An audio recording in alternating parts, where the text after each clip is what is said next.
I said, you want the truth, here it is. Said we built the pyramids, America had a fear of this. Black power, it's Black Hour, we back at it. America racist, and that's a bad habit.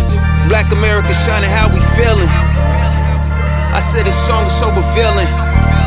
Came from plantations, needed healing. I said we might need some therapy. Hold on, said I don't think you hearing me. God bless everything that's dear to me. Hold up, this that black excellence. Hold up, and all its eloquence. Yeah, hold up, this black excellence. Yeah, hold up, and all its eloquence. Yeah, hold up, that black excellence. Yeah, hold up, and all its relevance. And today's class again is called Money, the Root of All Evil. The love of money is the root of all evil. All right, so let's go to Colossians chapter 3 in the scriptures, and let's go to verse 17. Colossians chapter 3, verse 17. And whatsoever you do in word or deed, do all by HAMASHAYACH Yahawashi, giving thanks to the ADAWAN Yahawah by him. So everything we do is going to be through the Son in order to please the Father. All right, and we come together in our Father's name, Yahawah, but we are the descendants of Abraham, Isaac, and Jacob. And through him, Yahawashi came from the loins of Judah. All right, and so we're going to get started. Today's class again, the love of money is the root of all evil. I wanted to touch on this. I was talking to brothers throughout the week, and we all just kind of been looking at how the world is going and how all these laws are taking effect. And basically, the president came into office with his clergy, blitzing everything. I call it a blitz because the media can't keep up. You know, as soon as they catch up to one thing, he's hitting them with 2 to 3 more things, and they can't keep up. And of course, all these things got to be passed by different jurisdictions, the federal government, Congress, Senate, all the stuff has to go through a whole series of voting, right? Even though these laws are being passed. So just so you know, all this has to deal with money. Everything that you see on TV, all has to do with money. Every single event is dealing with money, and money affects those who are rich, and money affects those of us who are poor. And so this topic today is necessary for the times that we're in. And the Most High said that during these days, there's going to be stress upon us because of the laws being passed in the world. So let's go to Exodus real quick, and I just want to show you how this happened before, because the Most High likened this place to Egypt. And most of us have jobs. Some of us have retirements, but nothing is in stone. Anything could change in a matter of seconds, a matter of minutes, a matter of days. Let's go to Exodus chapter 1. Exodus chapter 1 and verse 7. Exodus chapter 1, verse 7. And the children of Israel were fruitful and increased abundantly and multiplied and waxed exceeding mighty, and the land was filled with them. Just like here in America. This place is filled with our brothers and sisters. We're all over the place. Some of us are even getting deported. There's so many of us here. Now there arose up a new king over Egypt, which knew not Joseph. And he said unto his people, behold, the people of the children of Israel are more and mightier than we. Make America great again. See that? Come on, let us deal wisely with them, lest they multiply, and it come to pass that when there falleth out any war, they join also unto our enemies and fight against us, and so get them up out of the land. DEI. All right, this is a new thing, getting rid of DEI. Verse 11. Therefore, they did set over them taskmasters to afflict them with their burdens. And they built for Pharaoh treasure cities, Pithom and Ramses. But the more they afflicted them, the more they multiplied and grew. And they were grieved because of the children of Israel. And the Egyptians made the children of Israel to serve with rigor, and made their lives bitter with hard bondage, in mortar and in brick, and in all manner of service in the field. All their service wherein they made them serve was with rigor. So this same thing is happening all over again. They want to replace the U.S. military with more Caucasian men and women because they find that there's nothing but immigrants and many different colors of people in the military. So they want to put Caucasian people in the forefront. They want to put Edomites in the forefront now.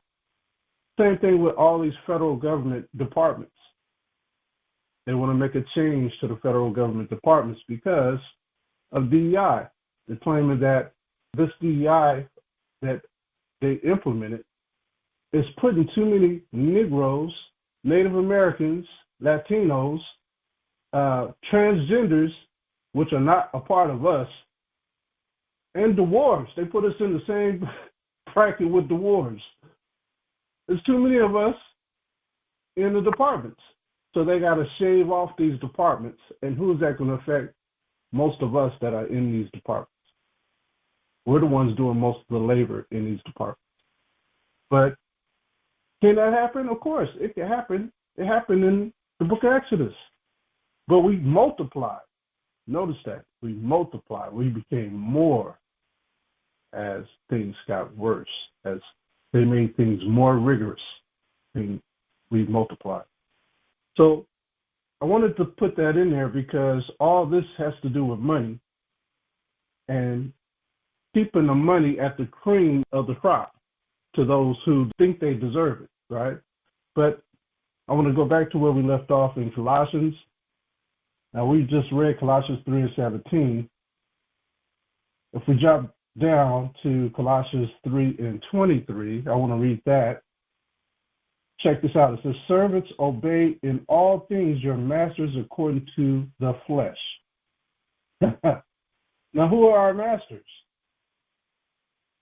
Servants, obey in all things your masters according to the flesh. Are we not in slavery still to a certain degree? We're employees, right? They changed the word of slavery to employees. That's a form of service, which is also another name for servitude. It says, not with eye service, not as men pleasers, but in singleness of heart, fearing the Most High. So while you're doing all this laboring here in America or whatever other country that you're in, you're supposed to not lose your soul. You're not supposed to be men pleasers. You're not supposed to be trying to jock for eye service, be in a certain promotion level because everybody else is trying to do it. So I'm going to read verse 23 now. And whatsoever you do, do it heartily as to the Most High, and not unto men. Everything we do is for the Most High.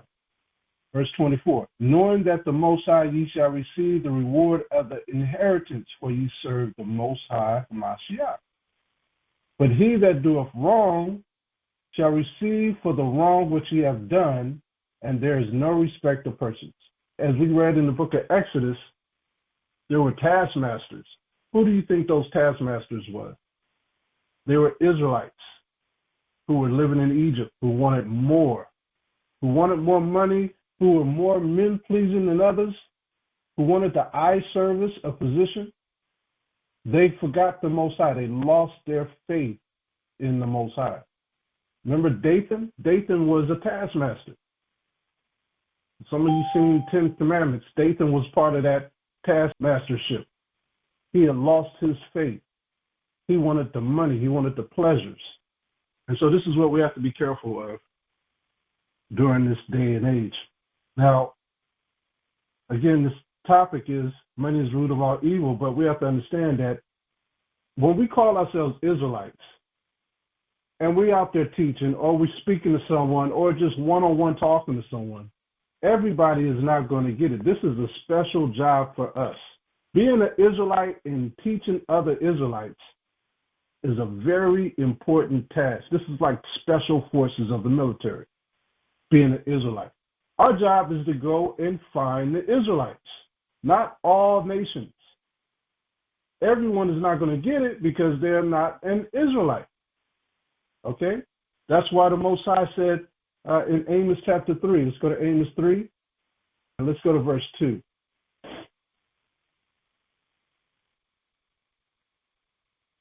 It says, Amos 3 and 2. I mean, we could start at the first verse because we were just talking about Egypt. This is after Egypt, right? It says, hear this word that the Most High has spoken against you, O children of Israel, against the whole family which I brought up from the land of Egypt, saying, you only have I known of all the families of the earth. Therefore, I will punish you for all your iniquities. All right? Don't lose your soul so you can be punished. When you lose your soul, you follow the ways of the world. So you will lose your soul and be condemned, judged, punished. So our job is a special job. Our job is to wake up the families of the 12 tribes of Israel. Let's go to Isaiah 49, and it reads, and he said, it is a light thing that thou shouldest be my servant, to raise up the tribes of Jacob, and to restore the preserved of Israel. I will also give thee for a light to the Gentiles, that thou mayest be my salvation unto the end of the earth. See that? So it is a light thing for us to what? Wake up the 12 tribes of Israel. That is our job. That is the necessity of us living today, to wake up the rest of the Israelites. This is like a secret mission that we're doing, waking up the Israelites.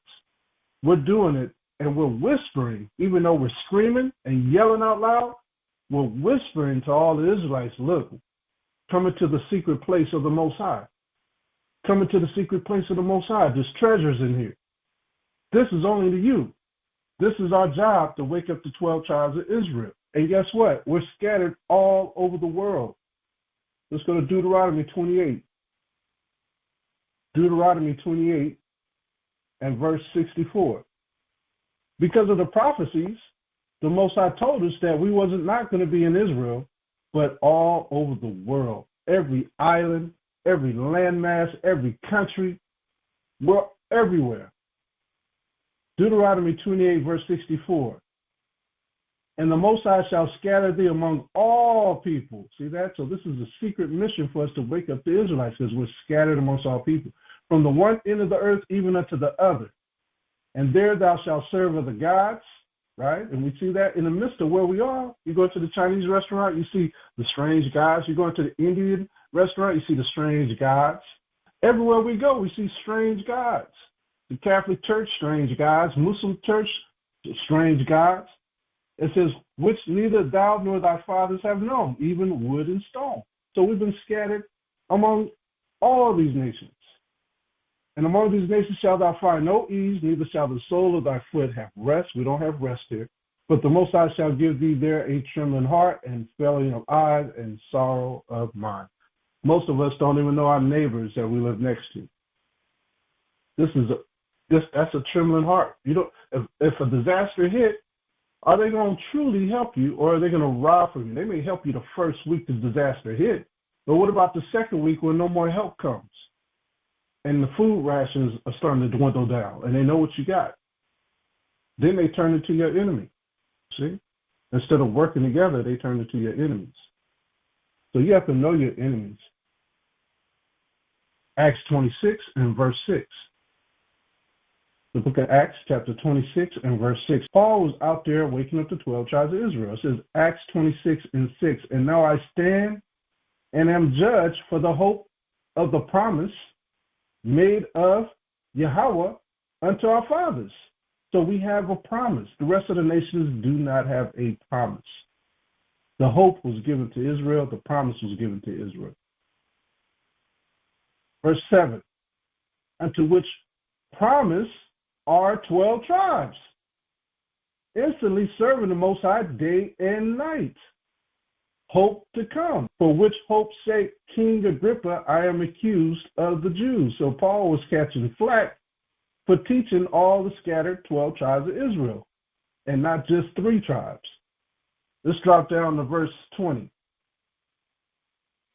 Acts chapter 26, verse 20, because he spoke about Agrippa, who was a king. Acts chapter 26, verse 20. He was not an Israelite, Agrippa. He was a Roman. Acts 26 and 20. But show first unto them of Damascus and at Jerusalem. There's Damascus. That's where the 10 tribes were, Ephraim. It says, and throughout all the coast of Judea, and then to the Gentiles, which were Israelites as well, that they should repent and turn to the Most High, because we were the only ones that got the covenants and broke them, no other nation. So when you see that word repent, we're the only ones that could truly repent, because we are the Israelites and that covenant was given to us. It says, and do works meet for repentance. Verse 21, let's read to 23. For these causes the Jews caught me in the temple and went about to kill me, because he was teaching the other tribes that they didn't like. Acts 26 and 22.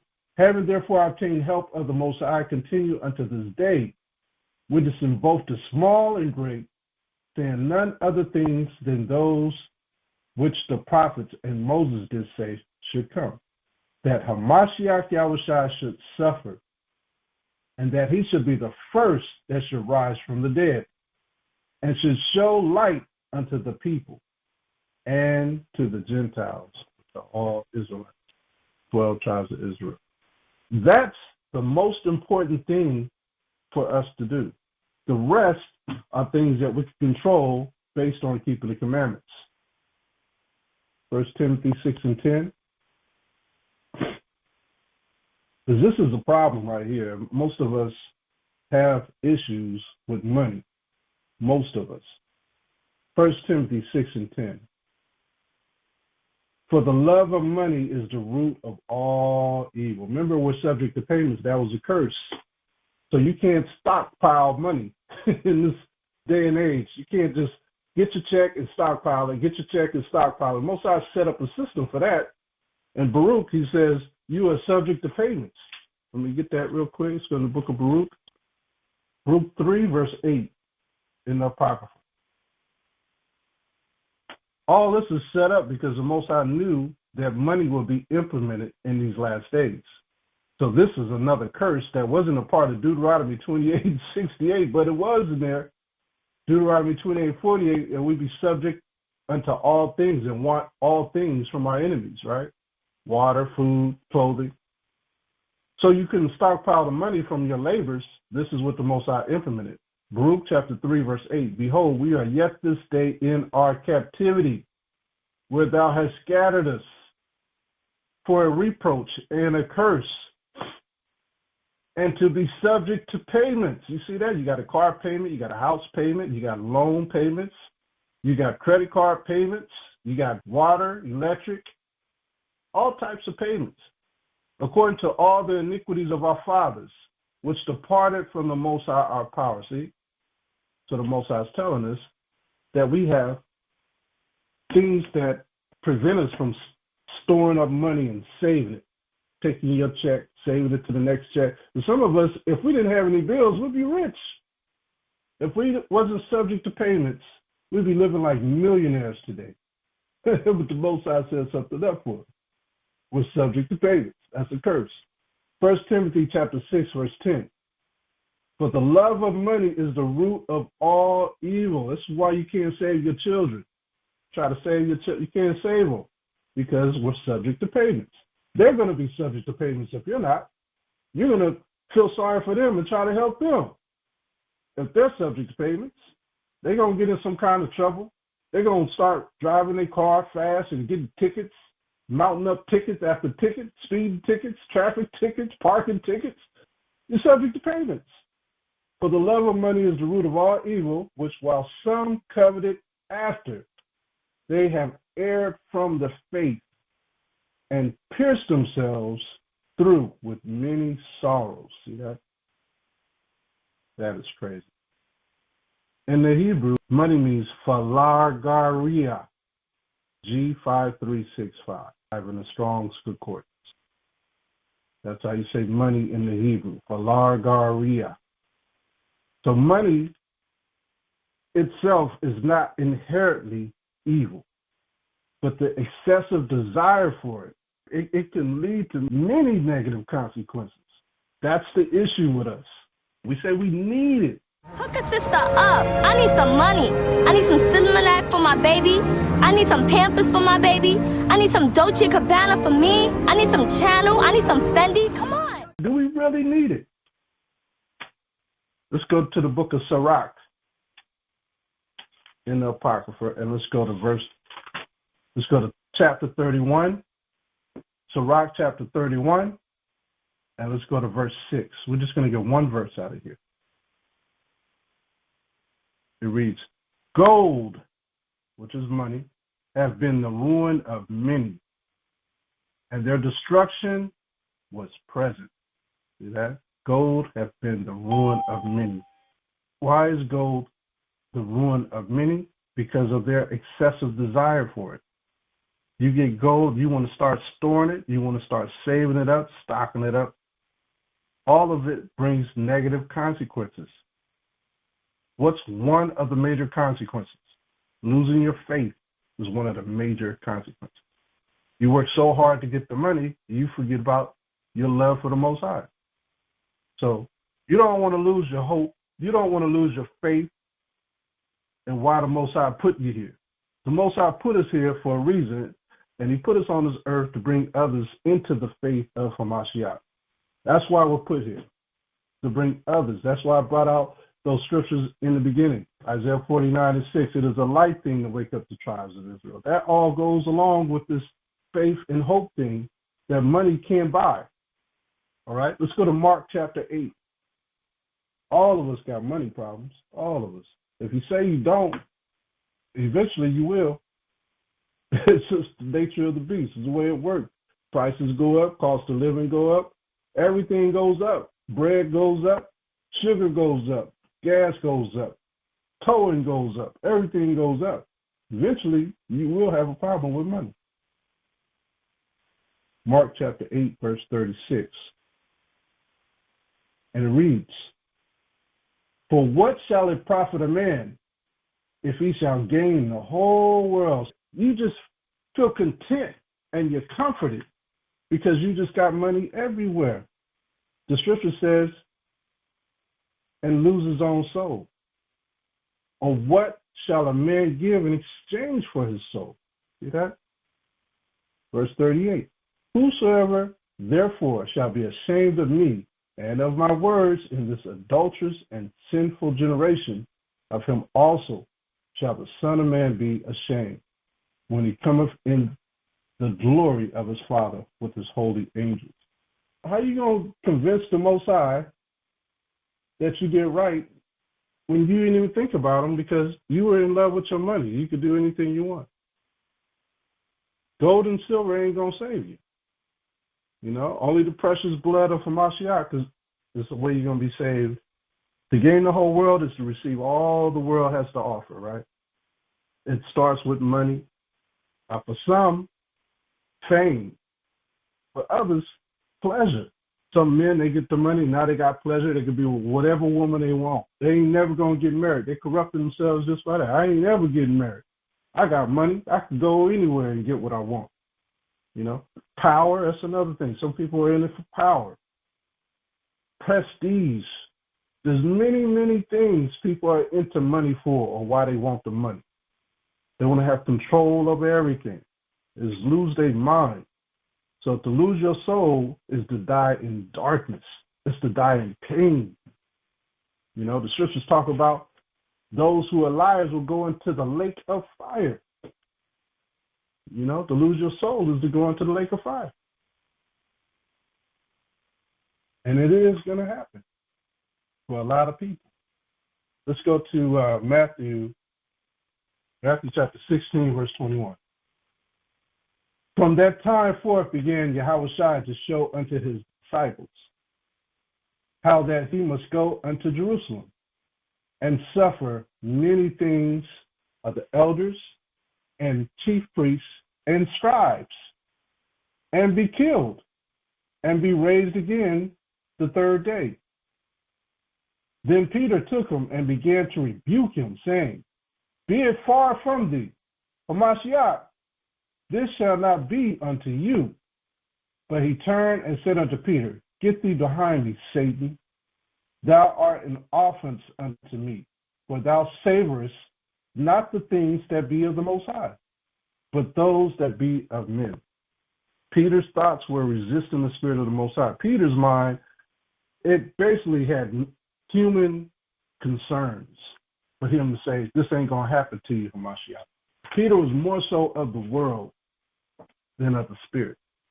You know, when you seek earthly temporal things or earthly gains, it comes at the worst possible price. So Yahawashi told him, I rebuke you, Satan. Get behind me. You're not of me.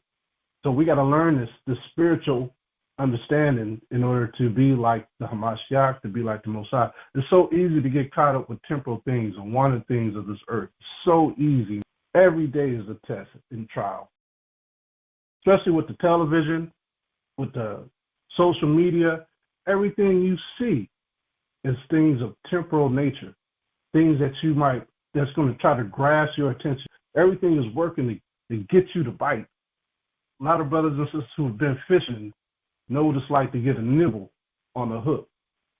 You don't stop trying to get that nibble because you're trying to catch the fish. You're constantly putting your bait on the hook to get that nibble again and again and again. You're just aggravating the fish. And it's the same thing with how they're trying to aggravate us. This is why we have to push the truth 10 times more to the world.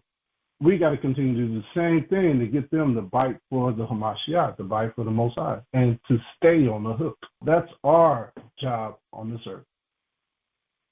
Let's read verse 24. Matthew chapter 16, verse 24. Then said Yahawashi unto his disciples, If any man will come after me, let him deny himself and take up his cross, walk that walk, and follow me. But whosoever will save his life shall lose it. And whosoever will lose his life for my sake shall find it. So a lot of people lose their life chasing money. What's that saying that 50 Cent say? Get rich or die trying? You lose your life, lose your soul. That's the wrong slogan when you're trying to serve the Most High. You ain't going to make it. Let's read verse 26. Matthew 16 and verse 26. For what is a man profited if he shall gain the whole world and lose his own soul? Or what shall a man give in exchange for his soul? For the Son of Man shall come in his glory of his Father with his angels, and then he shall reward every man according to his works. Some people don't think you have to have works to get into the kingdom. You know, they don't think you have to have deeds to get into the kingdom. But I always like to say, what book are you reading to say that? Because judgment does come. It comes along with his return. When Yahawashi appears on the earth, guess what's coming with him? When he talks about works and your reward, there's a judgment coming if you don't have any works. There is a judgment coming. Let's go to 2 Ezra chapter 7. 2 Ezra chapter 7. A lot of people are unlearned in the scriptures, you know, and they don't realize what they're saying half the time, because a lot of the things that they say is regurgitated, and you won't even find it in the scriptures, some of the things that they're saying. I'm talking mostly about people who claim to be in the Bible and they're not. Christian churches, a lot of these pastors and ministers.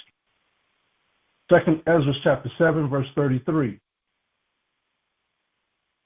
2 Ezra chapter 7 and verse 33. And it reads, And the Most High shall appear upon the seat of judgment, and misery shall pass away, and the long suffering shall have an end, those of us who believe. But judgment only shall remain. Truth shall stand, and faith shall wax strong. See that? So judgment comes along with his return. Let's read verse 35. And the work shall follow. What work? Keeping the laws. And the work shall follow, and the reward shall be showed. That's what Yahawashi said. He's coming to bring a reward. And the good deeds shall be of force. See that? The good deeds. So you do need good deeds. You do need a work.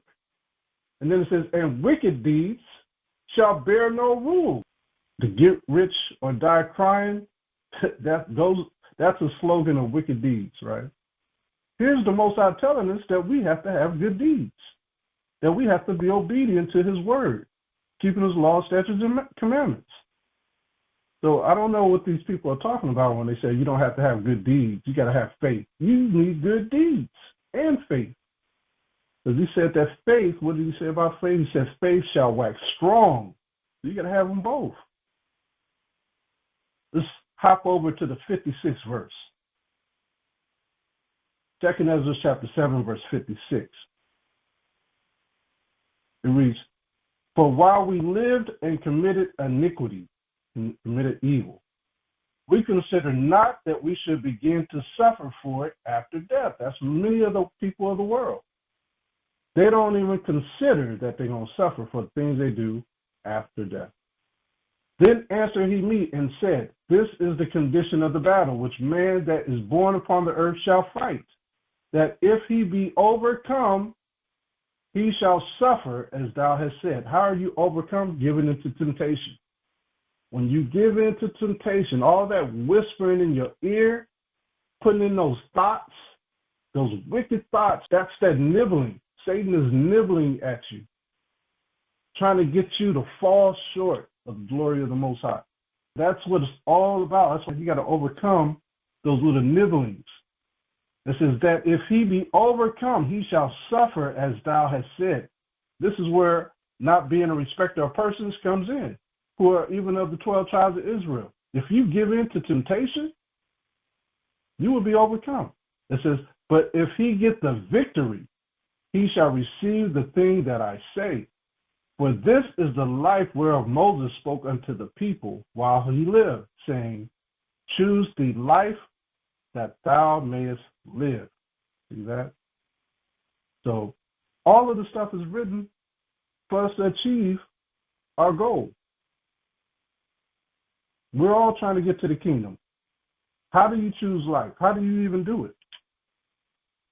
The scriptures lay that out. Let's go to Proverbs chapter 6 and 23. It reads, for the commandment is a lamp, and the law is light, and the reproofs of instruction are the way of life. You have to correct yourself with instruction. Proverbs 7 and 2. This is how you live now. Keep my commandments and live, and my law as the apple of thine eye. So the law, you know in the law, you know right from wrong, is going to keep you away from the evil to come. You have to know the operations of money. And you have to operate in money with balances and just wages, just measures. You have to understand the system of money before you get overcome by the evil of the people around the money. People could kind of soothe you into doing evil. Romans 7 and 14. A lot of people don't know the difference between religious and being spiritual. Okay. And I am spiritual, but I don't follow a certain religion.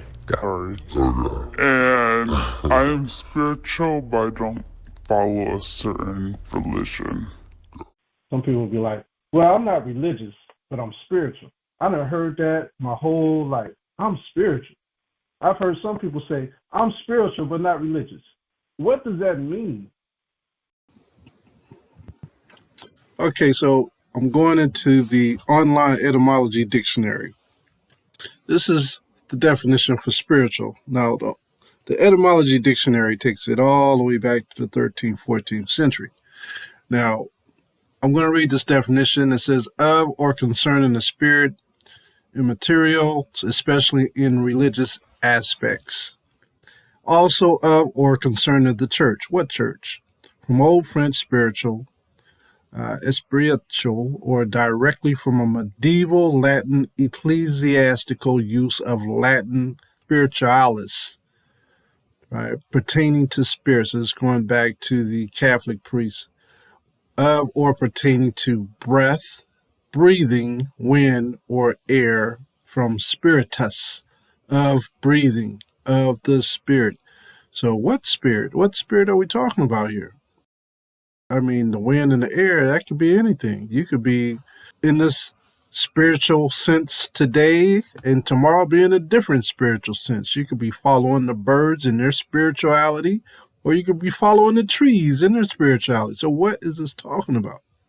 The sense of originating with God. What God? Is from late 14th century, because you got gods named Zeus and Hermes and Aphrodite. So what God? You got the Greek mythology God, the Egyptian gods, the Babylonian God. So what original God are you talking about? Okay. And I am spiritual, but I don't follow a certain religion. Related, spirituality, an Old English word for spiritual, pertaining to the spiritual realm, from Latin spiritualis, also was in use from late 14th century to about 1700s. Coinage of the 17th century was rare and now is obsolete. So this is spiritual. It's an adjective. Let's drop down to another form of spiritual, which is a noun. This is African American religious song, 1866. From spiritual. They called a lot of the music, the song, spiritual, because we used a lot of God or Christian beliefs in this music, right? And we kind of changed the term on what spiritual is by the emotions coming out of a person. And this is where the term Negro spiritual came from. And it really stems from way back. Now, the reason why we have Negro spiritual is because we're normally in a low state. When we came over here on slave ships and we were working in the fields of this place called America, we were at a low state. We had lost everything. They had even told us to forget our beliefs. They had told us not even pray out loud. They told us to keep everything at a low state, a low vibration. So the only thing that pleased the so-called masters at that time was when we sung, just like Psalms 137, they required of us a song, right? That's letting you know that we are the Israelites. Now, when Adam and Eve fell in the garden, they were at a low state, and they cried to the Father when he came. What was they singing? To a certain degree, they were singing Negro spirituals, because he came, he heard them out, he heard their cry, and then he covered them up again, right? Because they were naked. When they were naked, they had no cover. They had lost their laws, and they had to repent. In order to repent, you're saying, cover me, cover me. And so a lot of times the way we cry to our Father is by singing. You see that in the book of Psalms with King David. He's singing.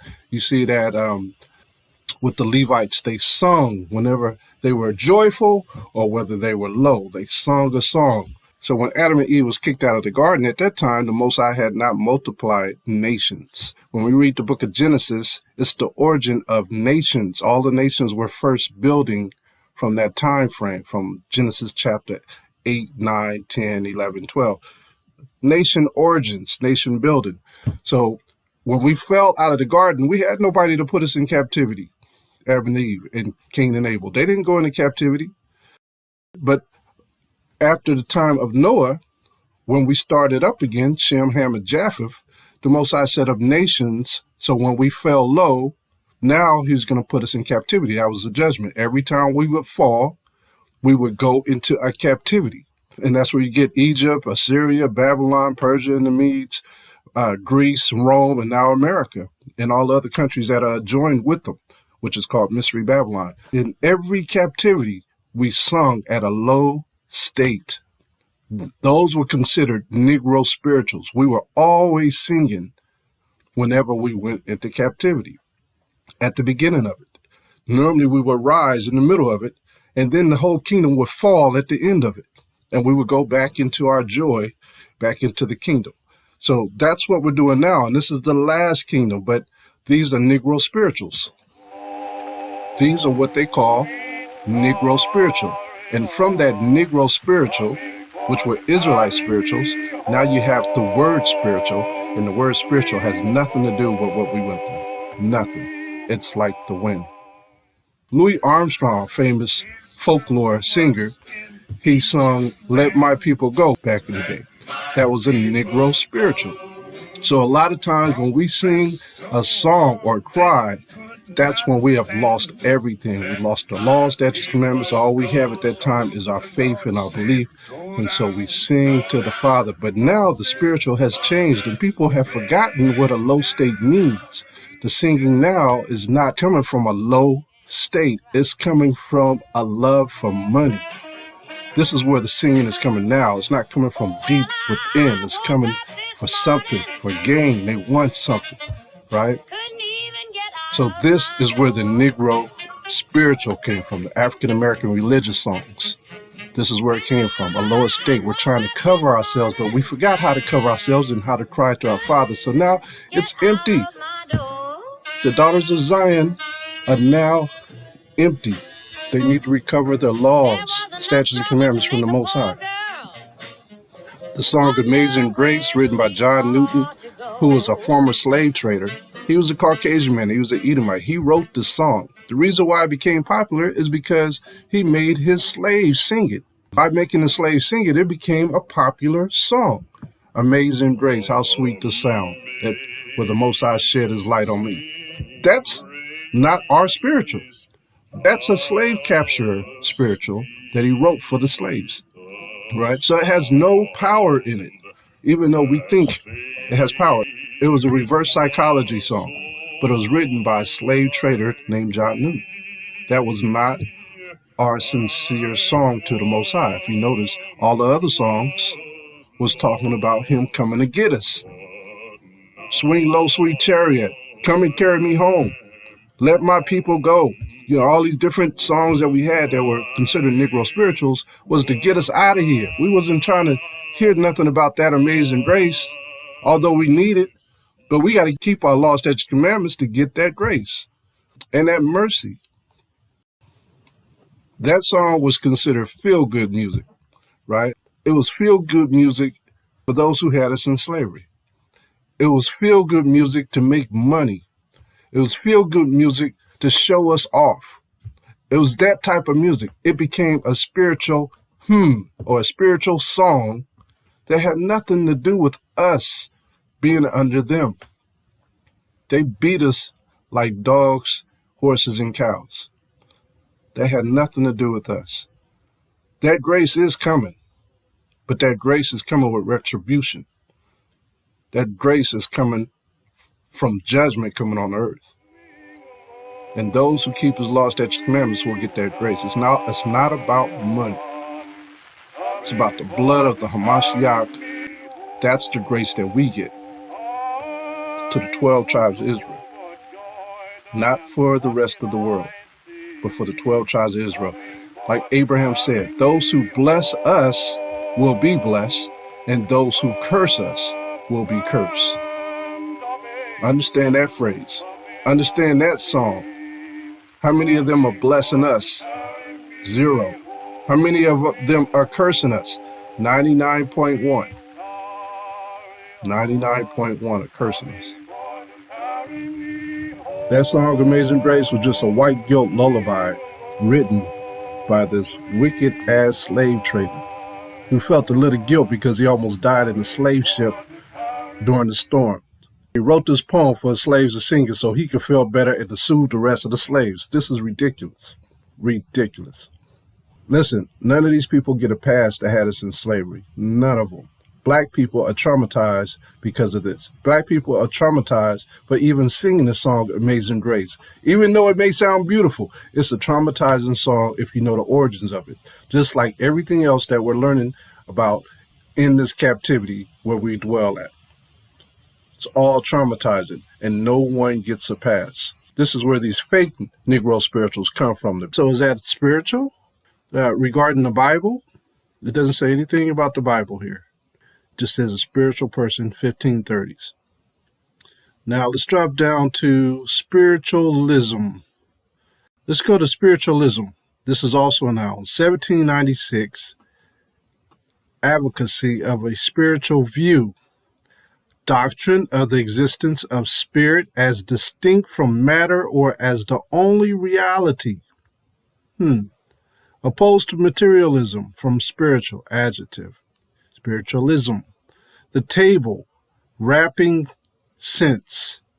Belief that spirits of the dead can communicate with the living via a medium. So that's like a psychic. That's a medium. That's forbidden in the scriptures. It says it's from 1853, compare spiritualists. When people say they're spiritual, this is why you see a lot of people running the psychics. Because that spiritual is not grounded, it doesn't have a foundation in the scriptures, which allows your mind to go to and fro, which way, this way, and that way, and never being firm on a foundation.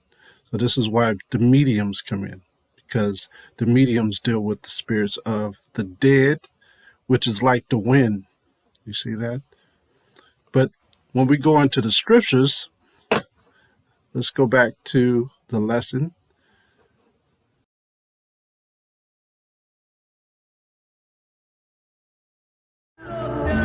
Fair use, fair use.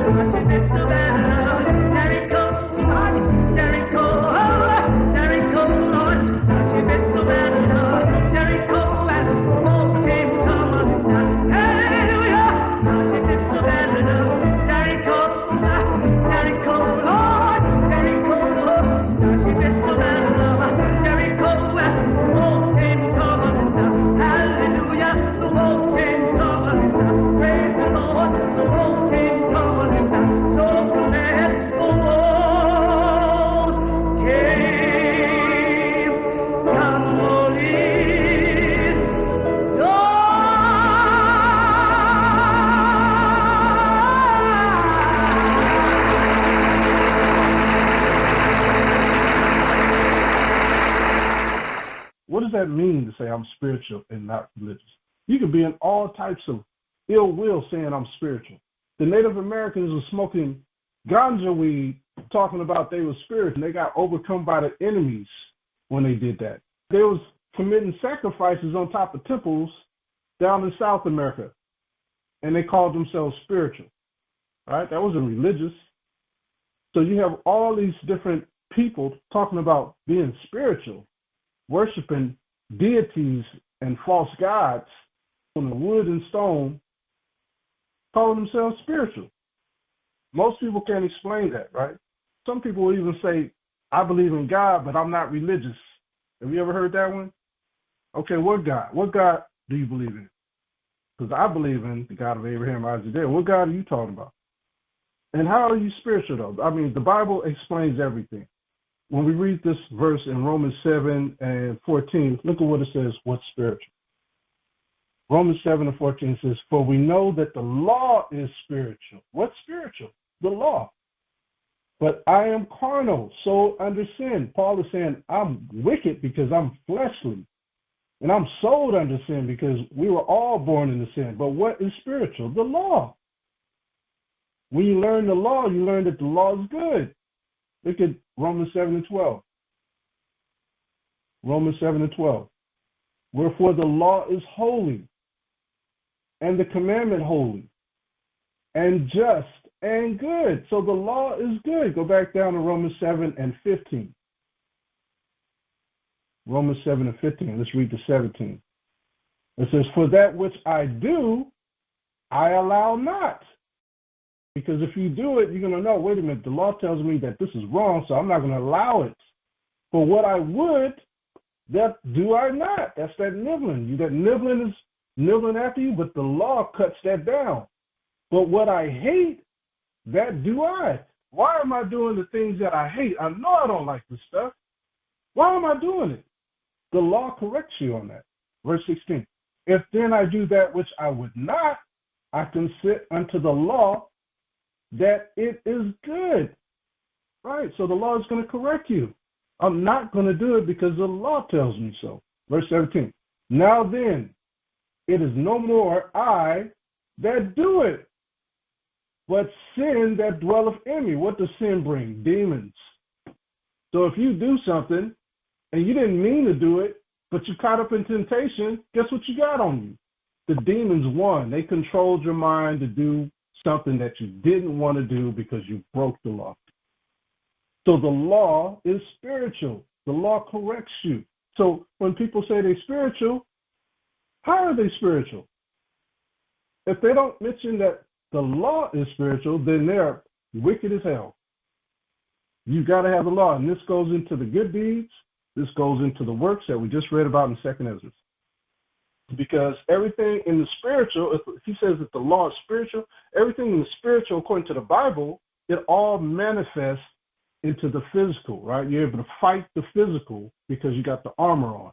But even with prophecies, the spiritual manifests into the prophecies, into the physical. Understand?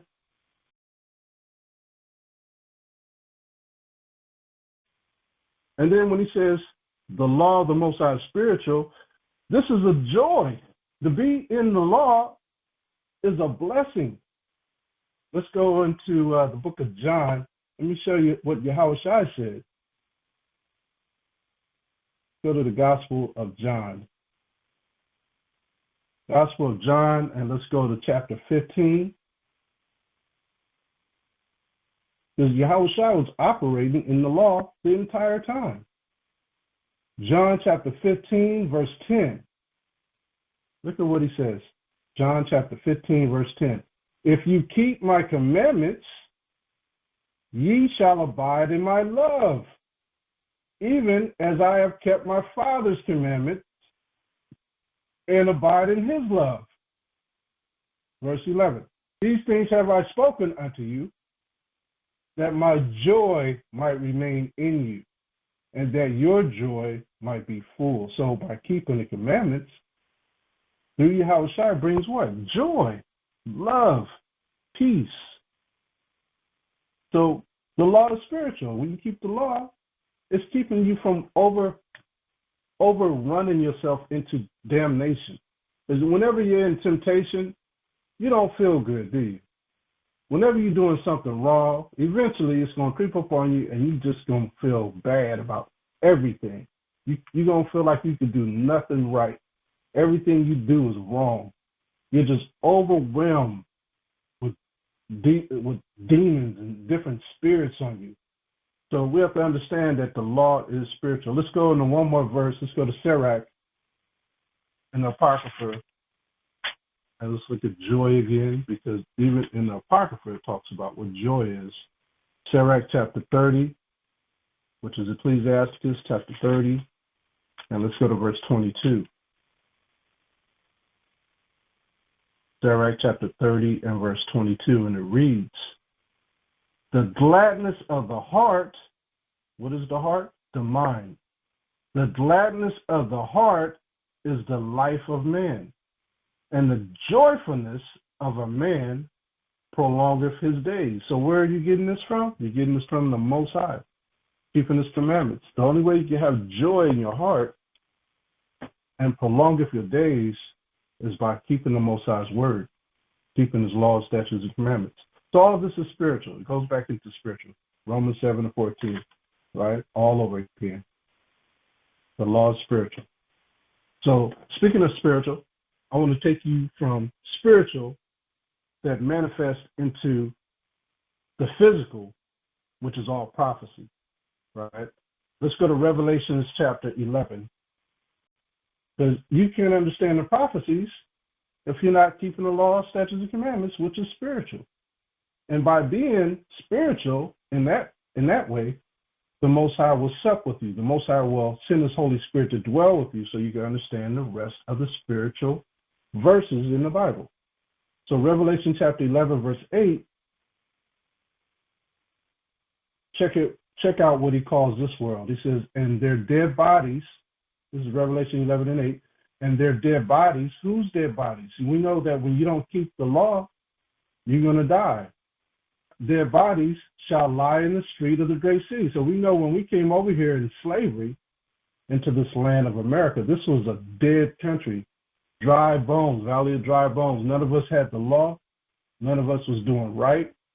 So all the Israelites' bodies, from the Negroes to the Native Americans, we were slain all over this country, all over South America, all over North America, all over Africa. Our dead bodies were slain.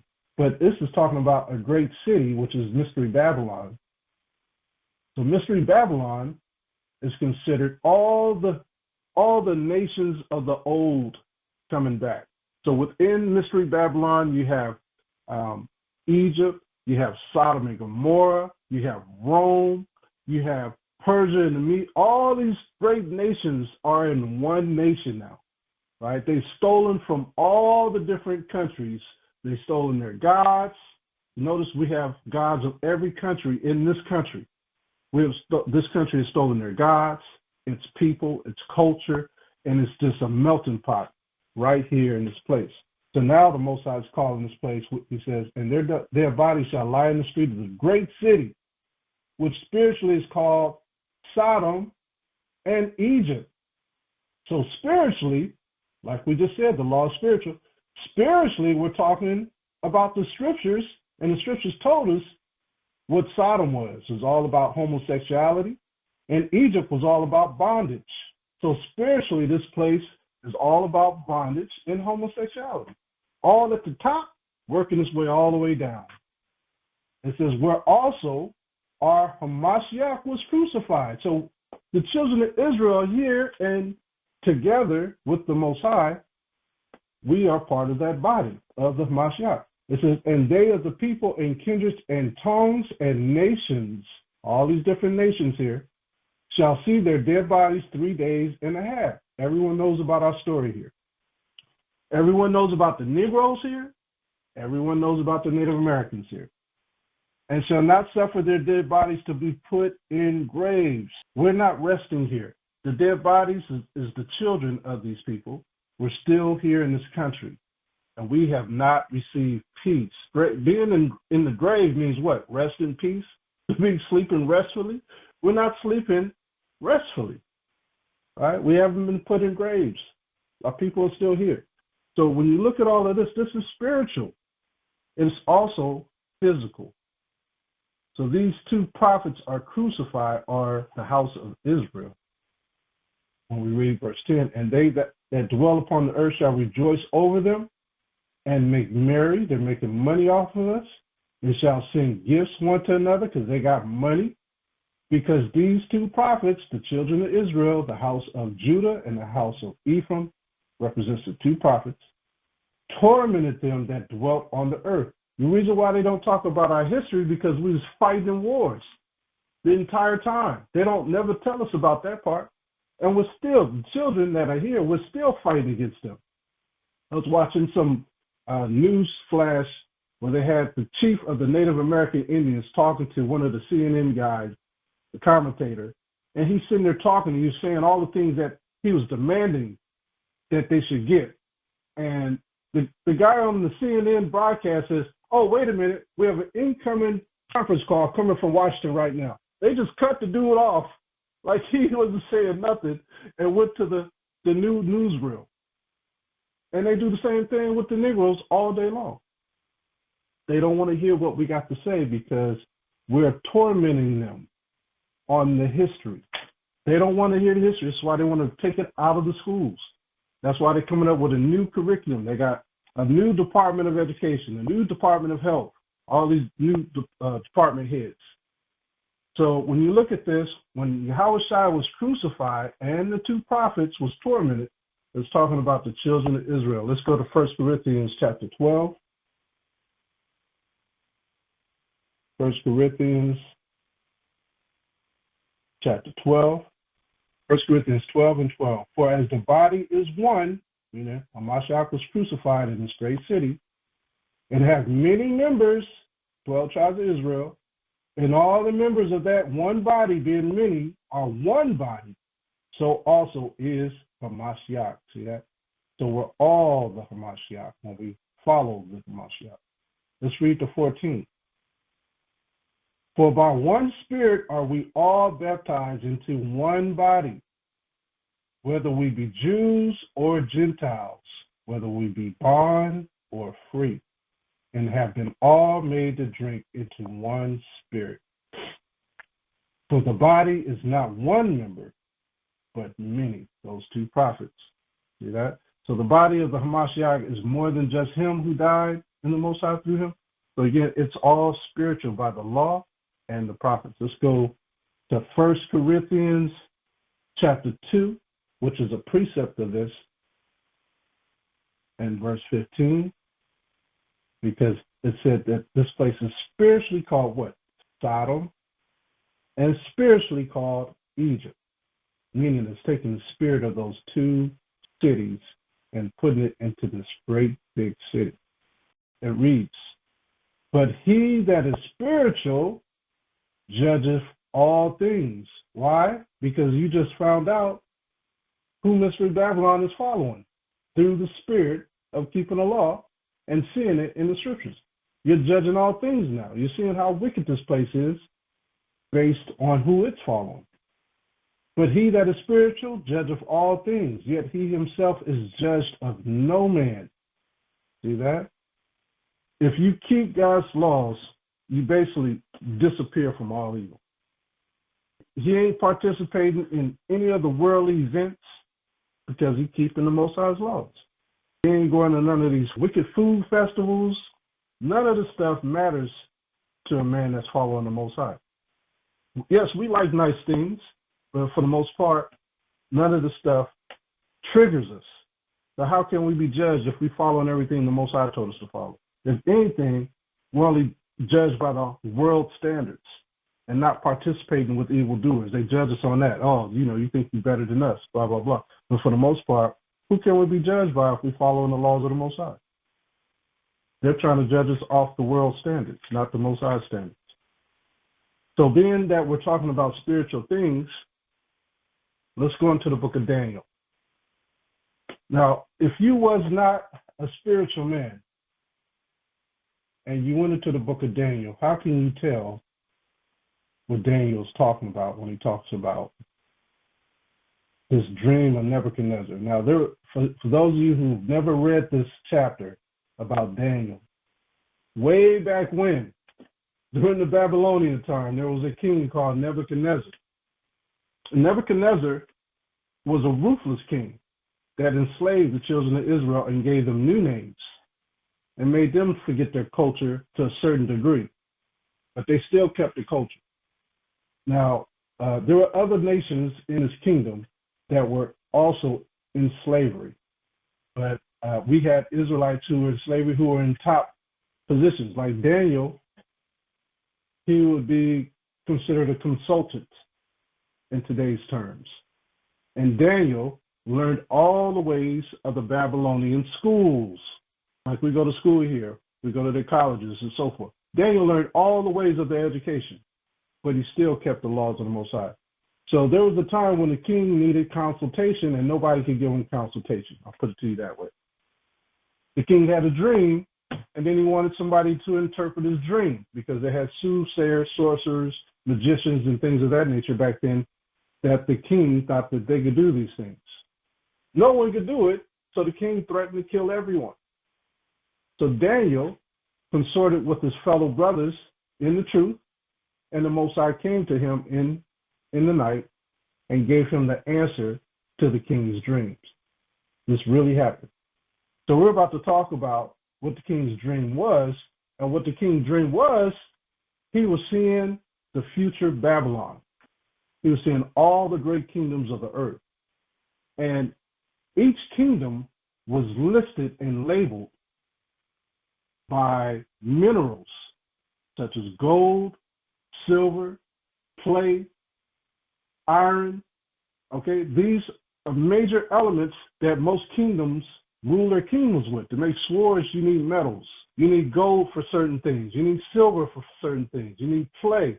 You need all these different things to build your kingdom up for reinforcement against other kingdoms, to show how powerful you are, right? So we're going to read Daniel chapter 2, verse 20, and notice the spiritual things versus the physical things that we're about to go into. Daniel chapter 2, verse 20, and it reads, Daniel answered and said, Blessed be the name of the Most High forever and ever, for wisdom and might are his.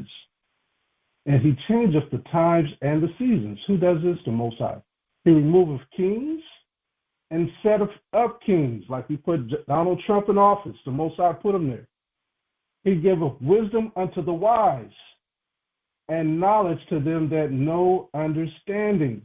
So if you're hardy enough to be in the spirit of the Most High will reveal what's going to happen to this country, which we already know based on this particular prophecy, which is spiritual. Verse 22, he revealeth the deep and secret things. See that? That comes from spiritual understanding. By knowing the laws, statutes, commandments, the Most High give you extra little gifts. Little by little, in excretions, he'll give you little by little. He knoweth what is in the darkness, and the light dwelleth with them. Verse 23, I thank thee and praise thee, O thou power of my fathers, who hast given me wisdom and might, and has made known unto me now what we desired of thee.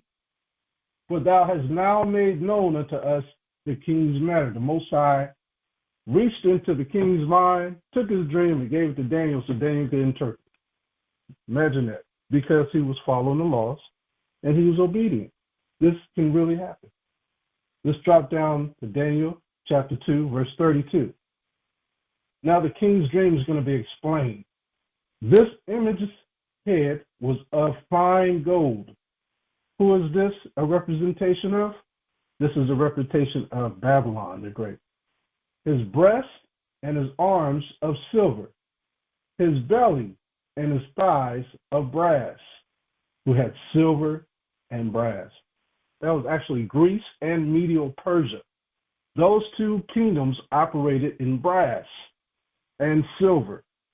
Verse 33, his legs of iron, his feet part of iron and part of clay. Rome had legs of iron and clay, because we know Rome was the last kingdom to rule. It says, thou sawest till that a stone was cut without hands, which smite the image upon his feet that were of iron and clay, and broke them to pieces. Verse 35. Then was the iron, the clay, the brass, the silver, and the gold broken to pieces together and became like the shaft of the summer threshing floors. And the wind carried them away. Where is it carrying? This is spiritual when it says the wind carried them away, right? The wind carried them away, the angels carrying this kingdom to and fro within the earth. It says that no place was found for them, and the stone that smite the image became a great mountain and filled the whole earth. So the stone that broke this great mountain was the Most High. So it's giving you all the history in a nutshell, small nutshell, but notice it's talking about iron, clay, brass, silver, gold. This became that last great kingdom. I'm going to show you on a physical, just on a physical note, what this is. Ezekiel 28 and verse 16. So these are all precious metals, right? Precious metals, precious clay. Notice what it says in Ezekiel 28, verse 16. It says, by the multitude of thy merchandise, they have filled the midst of thee with violence. All right, it's talking about the kingdoms of the earth, merchandise. And thou hast sinned, therefore I will cast thee as profane out of the mountain of the Most High. And I will destroy thee, O covering cherub, from the midst of the stones of fire. It's talking about these great kingdoms. Calls them a cherub, like an angel there on the left-hand side. Ezekiel 28, verse 17. Thine heart was lifted up because of thy beauty. We're just talking about this great kingdom to rule on earth. Thou hast corrupted thy wisdom by reason of thy brightness. They call themselves the Illuminati, the knowing one. They're supposed to be smarter than Daniel, according to the scripture. I will cast thee to the ground. I will lay thee before kings, that they may behold thee. This is all spiritual, but physical as well. Thou hast defiled thy sanctuaries by the multitude of thine iniquity, by the iniquity of thy traffic. What is traffic? World trade. You look at the ships in the ocean, they go to and fro, and they're carrying what? Merchandise. By the iniquity of thy traffic, the evil of thy traffic. It's all unjust weights, how they're operating. Therefore will I bring forth a fire from the midst of thee, it shall devour thee, and I will bring thee to ashes upon the earth in the sight of all them that behold thee. See that? Now let's go to Revelation chapter 18. Let's read the last verse in verse 19. All they that know thee among the people shall be astonished at thee. Thou shalt be a terror, and never shalt thou be any more. So the Most High is telling you, whatever great kingdom this is, they're going to operate in traffic, dealing with trade overseas. And they're boasting about this trade. And they're using unjust weights and balances with their trade. And the Most High is going to come down and destroy this great kingdom. So this is physical and spiritual, right? So the spiritual is manifested into the physical. Let's go into Revelation chapter 18. Revelation 18 and verse 11. Revelation is the revealing of the HAMASHAYACH on things to come.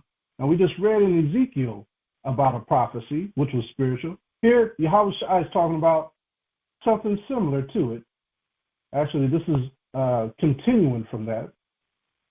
Revelation 18, verse 11. And the merchants of the earth shall weep and mourn over her, for no man buyeth their merchandise anymore. See that?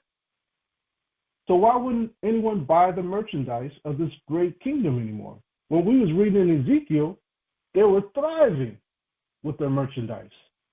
Verse 12, the merchandise of gold and silver and precious stones and of pearls and fine linen and purple and silk and scarlet and all thine wood and all manner of vessels of ivory and all manner of vessels of most precious wood and of brass and iron and marble. And it goes on and on and on. I'll read verse 13.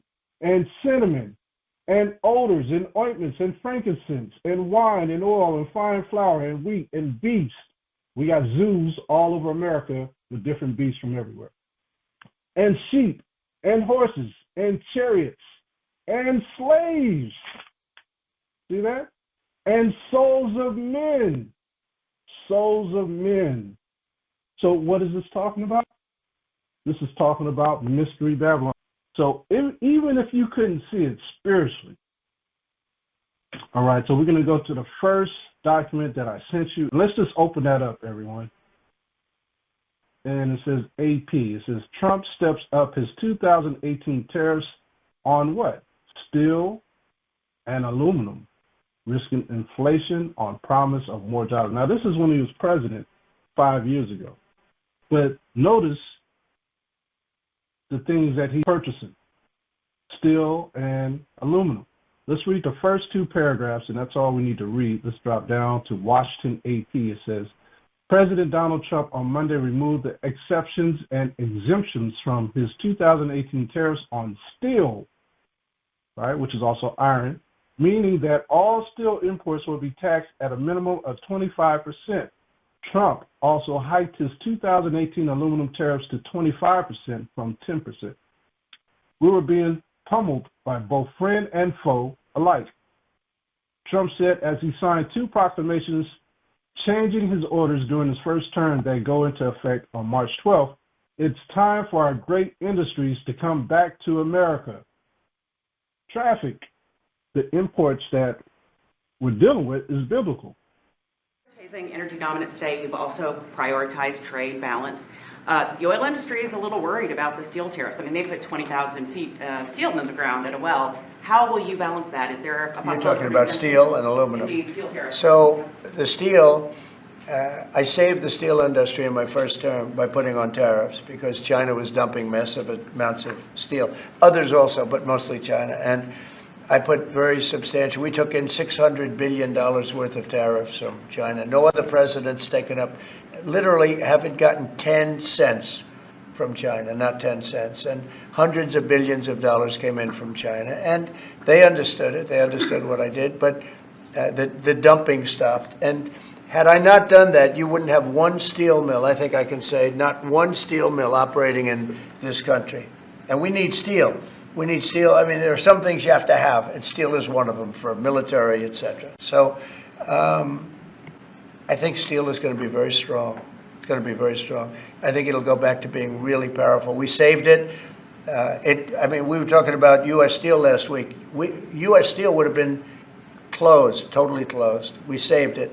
And now it's going to become, I think, very, very profitable. The tariffs are going to save a lot of industries. Mr. President, U.S. Steel, can I just follow up on U.S. Steel? Just go ahead, quickly, finish sir.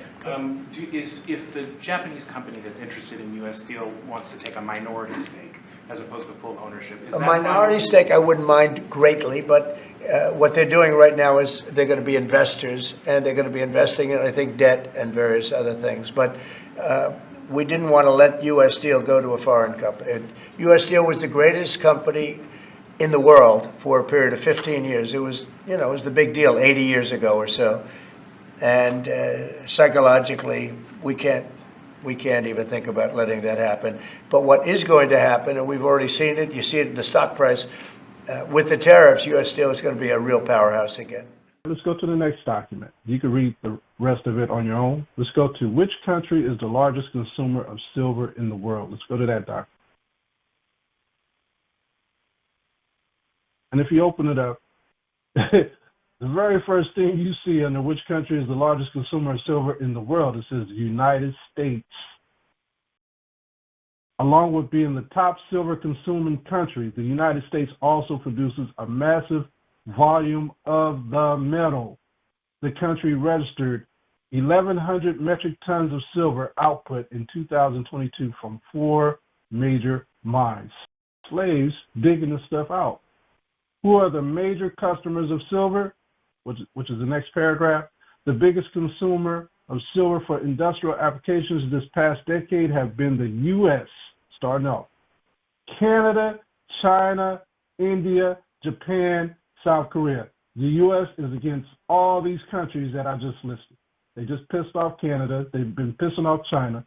They've been ignoring India, but now they're making talks with them.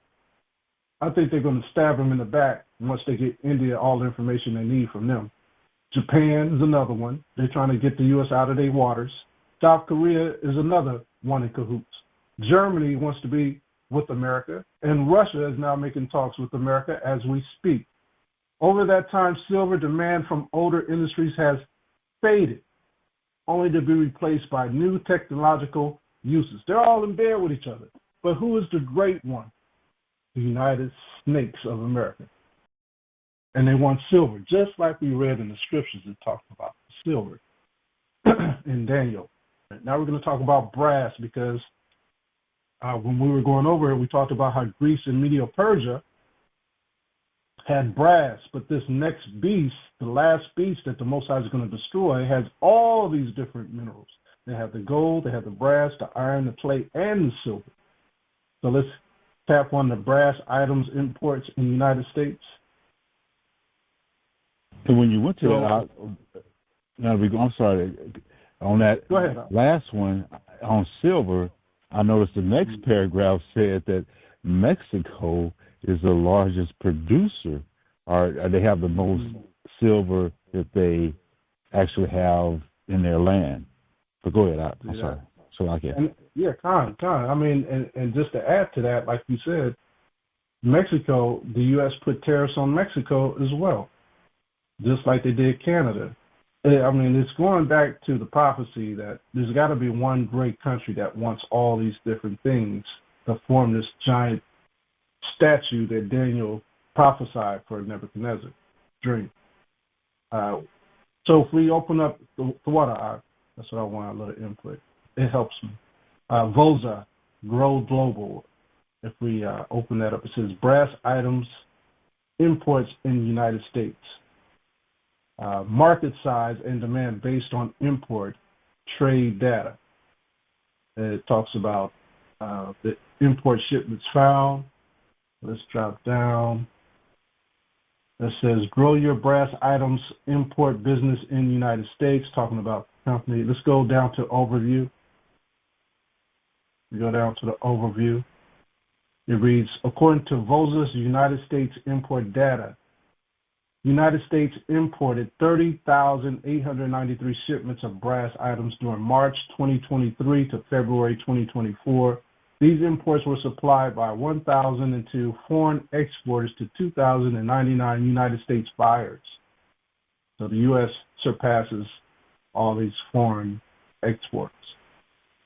Marking a growth rate of 36% compared to the preceding 12 months. Within this period of February 2024 alone, the United States imported 2,786 brass items shipments. All right.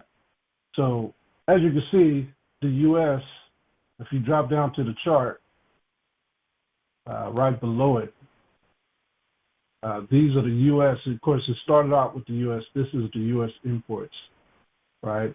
Top in the chart, import shipment.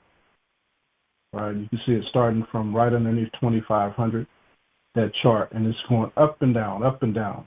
So the U.S. leads all other countries in brass imports. We just talked about the silver and precious metals. Now we're talking about brass. Let's go to the next one. Clays, Minerals, Education Coalition.org. Let's open up that one. What is this dealing with? This is dealing with the clay, because we read about in Daniel about the clay, right? This is amazing.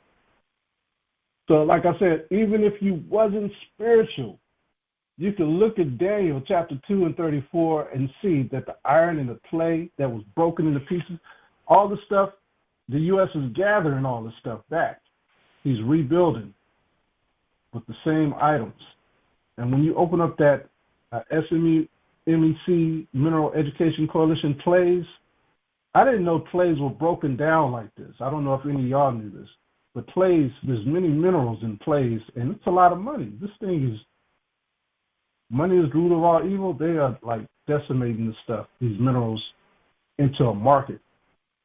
That says, even though no standard definition of the term clay is accepted by geologists, agronomists, engineers, and others, the term is generally well understood by those who use it. Clay is an abundant, naturally occurring fine-grained material composed predominantly of hydrous aluminum silicates. Clay is not a single mineral, but a number of minerals. Now, they use this stuff to build skyscrapers. So all these buildings you see all over the U.S., all over the world, they use clay. Clays fall into 6 general categories: kaolin, ball clays, fire clays, bentonite. I've seen that with concrete.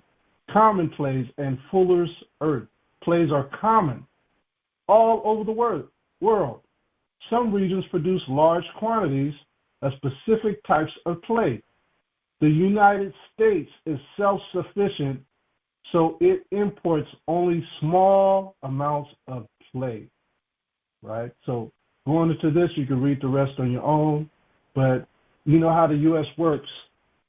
Even though the U.S. has minerals, they still want other people's minerals. They still want other people's oil. They still want other people's gold, other people's silver before they take their own. So, again, this is going into the prophecies of Daniel, showing who this great country is. This is not talking about Rome, the Roman Catholic Church. They don't have nothing over there. This ain't talking about Europe. This country is taking up everything. Let's go to the clay market.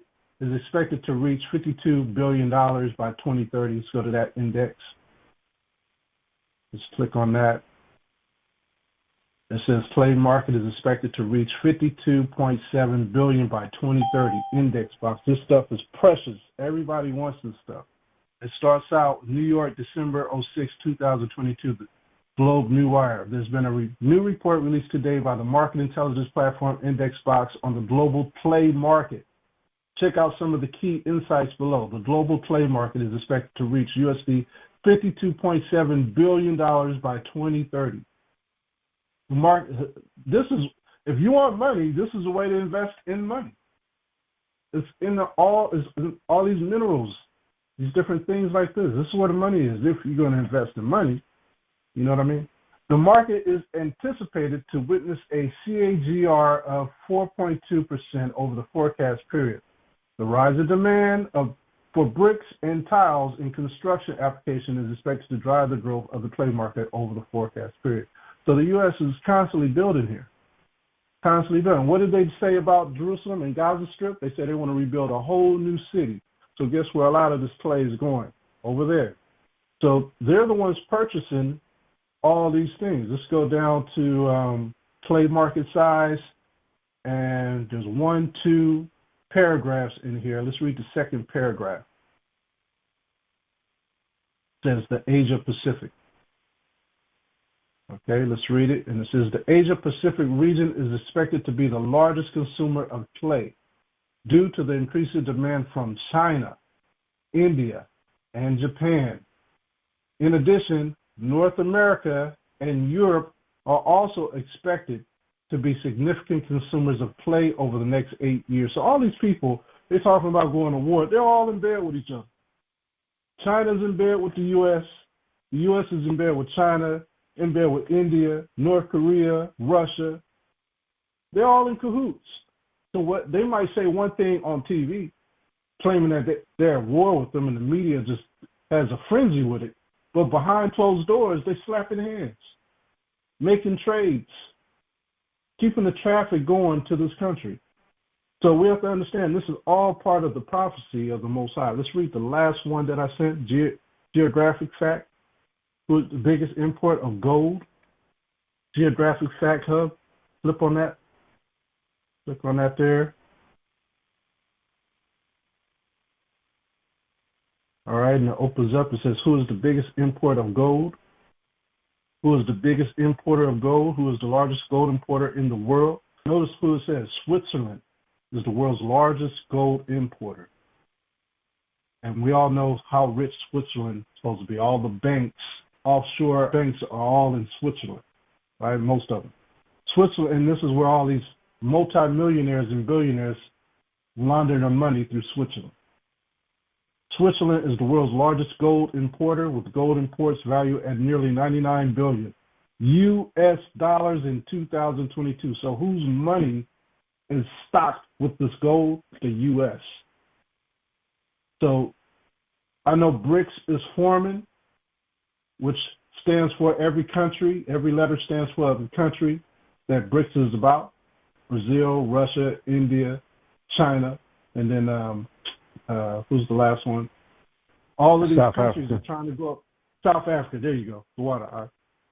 So all these countries are trying to gainsay against Switzerland. So pay attention to Switzerland.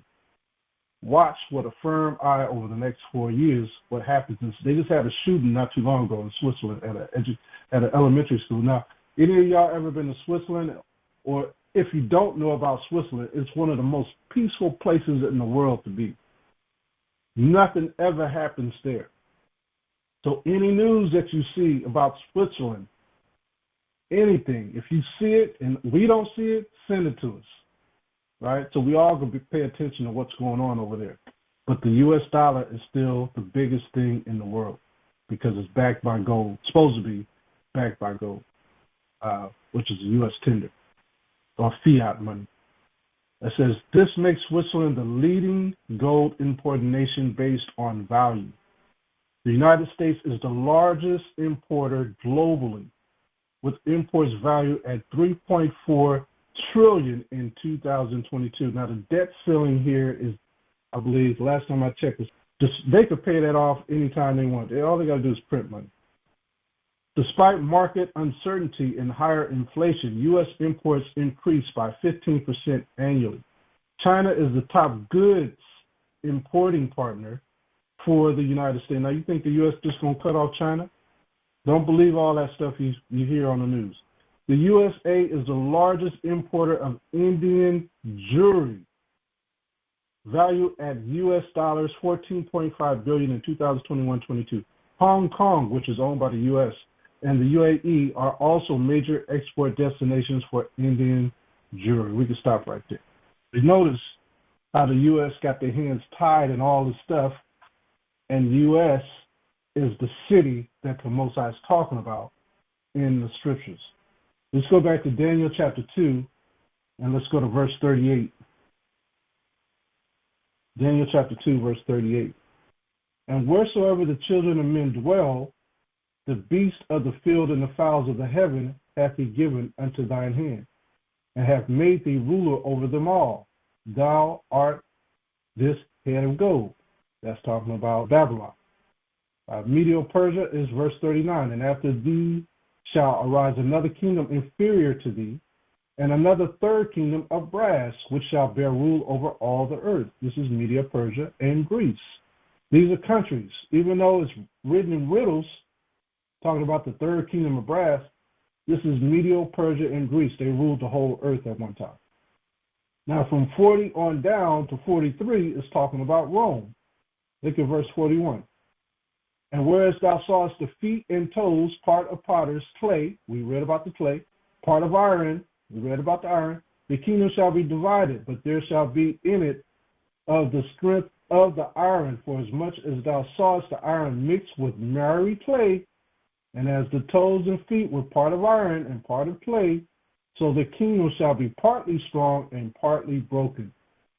And whereas thou sawest iron mixed with miry clay, and it shall mingle themselves with the seed of men. Okay, so we're seeing Rome being broken apart and scattered throughout Europe. All the different countries you see in Europe today are all part of Rome. But they shall not cleave one to another, even as iron is not mixed with clay. None of them like each other. None of them countries over there. You see Ukraine fighting with Russia. You see the European Union not letting Ukraine in. None of them like each other. None of them get along. All of this is spiritual. All this is part of the prophecies, which manifests into the physical. Let's go to verse 46, because from 44 to 45 talks about the Most High coming into play. He's going to bring his kingdom down here and destroy this kingdom. Let's read verse 46.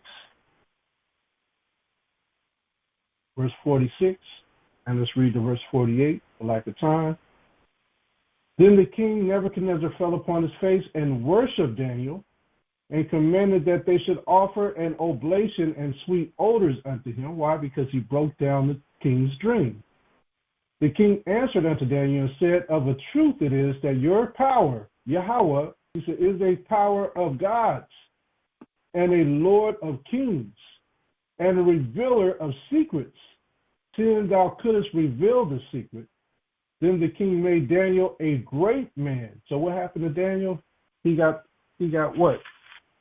He was made known amongst all the people. He got fame. Did he ask for this fame? No. And then it says, and gave him many great gifts. So he got many gifts, and made him ruler over the whole province of Babylon, and chief of the governors over all the wise men of Babylon. So what happened? Daniel became a famous man. He became a rich man, right? Because Daniel had the understanding of the Most High. The Most High blessed Daniel. So what's the gift of a man that knows the Most High when he gets blessed like that? To give to his fellow brothers and sisters, right? So we all can share the wealth, that we all can believe that the Most High is great. Now, I received this because the Most High gave this to us. So amongst our nation, that we have a nation that's destroyed, that don't know the Most High. So if you gave to them, would they understand? At that particular time, our people still knew who they were. They still knew that they were Israelites. They still knew they were to keep the law, statutes, and commandments. So was Daniel not an obedient servant to the Most High? Yeah, he was an obedient servant. Was he faithful to the Most High? Of course he was. He was faithful to the law. Was Daniel a faithful servant to the king? Yeah, he was. He was a faithful servant to King Nebuchadnezzar. He was trustful or truthful, and he was also honest. And by prophesying, he had no fear of death, even if he prophesied correctly from the Most High. He had no fear of death. He was all about the Most High. He noticed that there was a time for everything. Did Daniel try to push the truth on Nebuchadnezzar? No, he knew he wasn't of a speak. But there was a time for him to open up his mouth to show who was power, the Most High. And this helped his people take some of that resistance, some of that rigor off of them from that kingdom, because they all were in captivity. There's a chosen time to speak, see? You just don't be speaking to your boss and stuff like that just because you and the truth. But there's a chosen time to speak. Let's go to Luke. You got to have wisdom. Let's go to Luke chapter 12. And some people will try to push this stuff on the heathen, on the Gentiles, especially from a Christian mindset. They don't know the difference. Mess around and get fired. Luke chapter 12, verse 11. Luke chapter 12 and verse 11. And when they bring you unto the synagogues and unto magistrates and powers, take you no thought how or what thing ye shall answer, or what you shall say. For the Holy Spirit shall teach you in the same hour what ye ought to say. So there's a time and a place for everything. If you know this is going to affect your people and you have the opportunity to speak for everyone, that's the time to speak. That's when the Most High will deal with you. All right, let's go to Luke 21 and 14. Settle it therefore in your hearts, not to meditate before what ye shall answer. For I will give you a mouth and wisdom, which all your adversaries shall not be able to gainsay nor resist. So there's a certain time and place in the season for you being in the truth to speak, which is going to help everyone, right? Especially your people. There's a time and a place for it. So Daniel became rich. Was he even trying to become rich? Think about that. Was he trying like 50 Cent to become rich? No, he wasn't trying like 50 Cent to be rich. Get rich or die trying. The Most High will give to you what you're in need of. The Most High gave to our forefathers what they was in need of to survive. When you look at our forefathers, they were smart, they was intelligent. But none of them was poor. None of them was destitute of anything that they didn't have. When you look at Abraham, if you go to Genesis chapter 23, I just want y'all to see this because this is important. A lot of us don't realize that our forefathers, they were planners. Just because we talk about money, like I said, money is not evil. It's the want of money, like the exceeding want of having it. That's what's evil. Your lust for it. Genesis chapter 23, verse 1. Genesis chapter 23, verse 1. Let's go there. And it reads, and Sarah was 107 and 20 years old. So see, 127 years old. These were the years of the life of Sarah. Y'all got a huge aim to choose from to pick from to get to Sarah, y'all. And Sarah died in Haran-Japharbah. The same is Hebron in the land of Canaan. And Abraham came to mourn for Sarah and to weep for her. And Abraham stood up from before his dead and spoke unto the sons of Heth, saying, I am a stranger and a sojourner with you. Give me a possession, a burying place with you, that I may bury my dead out of my sight. So here's Abraham asking for a place, a plot to bury Sarah. And the children of Heth answered Abraham, saying unto him, Hear us, my power. Thou art a mighty prince among us. In the choice of our sepulchres, bury thy dead. None of us shall withhold from thee his sepulchre, but that thou mayest bury thy dead. Let's drop down to verse 11. Nay, my power. This is verse 11. Nay, my power, hear me. The field give I thee, and the cave that is therein. I give it thee. In the presence of the son of my people, give I thee. Bury thy dead. So they're just going to give Abraham this plot for his wife. They're just going to give it to him. Verse 12. And Abraham bowed down himself before the people of the land. right? He probably dropped his head. He didn't bow down on his knees, but he probably just dropped his head, you know. He was in sorrow on top of that. And he spoke unto Ephron in the audience of the people of the land, saying, But if thou wilt give it, I pray thee, hear me. I will give you money for the field. Take it of me, and I will bury my dead there. So where did Abraham get money from? He had money. He wasn't some broke dude walking around. He had money. He had a savings. And Ephron answered Abraham, saying unto him, My Lord, hearken unto me. The land is worth 400 shekels of silver. What is that betwixt me and you? Bury therefore thy dead. I said, go ahead, man, I'm just going to give it to you. But look at how much it was worth. 400 shekels. That's a lot of money. And Abraham hearkened unto Ephron, and Abraham weighed to Ephron the silver. He had silver, y'all, which he had named in the audience of the sons of Heth, 400 shekels of silver, current money with the merchants. He named every penny of that silver. How about that? And the field of Ephron, which was in Machpelah, which was before Mamre, the field, and the cave which was therein, and all the trees that were in the field, that were in all the borders round about, were made sure. He bought all that land for his, not just for Sarah, but for his sons and his sons' sons. This is why it's important for you brothers and sisters to get insurance for yourselves. Insurance for your children. Not term life insurance. Try to get whole life insurance, because this stuff happens out of nowhere, and you don't want to get caught with your drawers down and you can't take care of your loved ones when they pass. Look, we're Hebrew Israelites. We don't want to burn none of our people up, right? We want to put them in the grave. We want to lay their body down in the grave, right? Y'all know what I'm talking about. So work on that. I mean, it don't cost much, $10 a month or whatever. Genesis 23, verse 17. And the field of Ephron, which was in Machpelah, which was before Mamre, the field and the cave which was therein, and all the trees that were in the field that were in all the borders round about were made sure unto Abraham for possession of the presence of the children of Heth, before all that went in and at the gate of his city. So he bought a whole city, Abraham. How about that? Drop down to verse 20. We know it's in the land of Canaan. And the field and the cave that is therein were made sure unto Abraham for possession of a burying place by the sons of Heth. So he bought that whole place. So he had money too.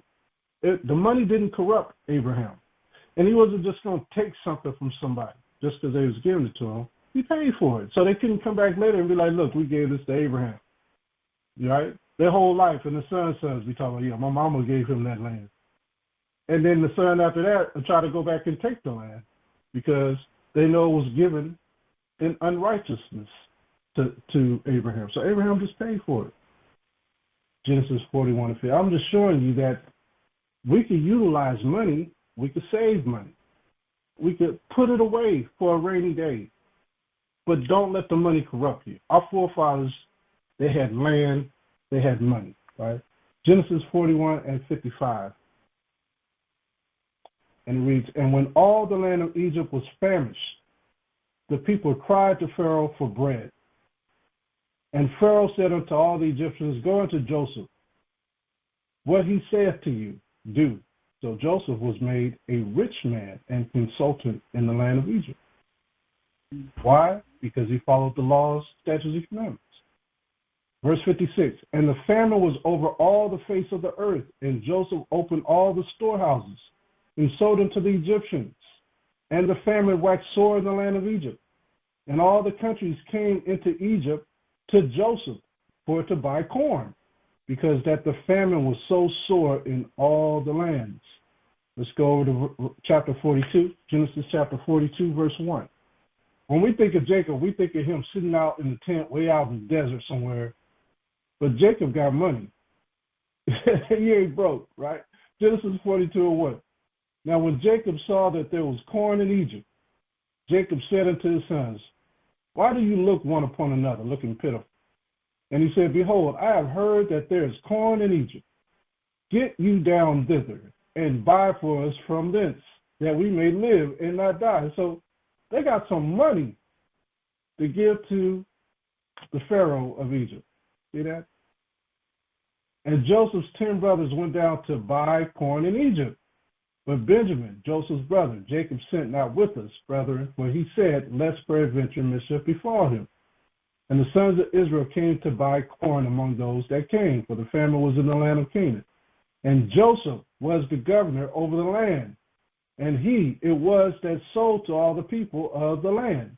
And Joseph's brethren came and bowed down themselves before him with their faces to the earth, showing humility and humbleness, and they bought some corn. Of course, they was, you know the rest of the story. They was thrown into the slammer because Joseph had to prove who he was to them, right, and they had to pay for their iniquities. But when we look at this, we're seeing that our forefathers had money. How did they have money? Because the Most High taught them not to be overcome with things of the earth. But you need things still to live by, right? You still need things to purchase things with. Let's go to Proverbs 30:7. How did Joseph become who he was in Egypt? Joshua 1:8. We ain't got to go there, but Joshua 1:8 says to keep the laws and you'll be successful in the land. So you got to keep the law, the spiritual, which manifests into the material. Proverbs chapter 30, verse 7. Notice about your forefathers right here. Notice about us. Proverbs 30:7. Listen to what he says. 2 things have I required of thee.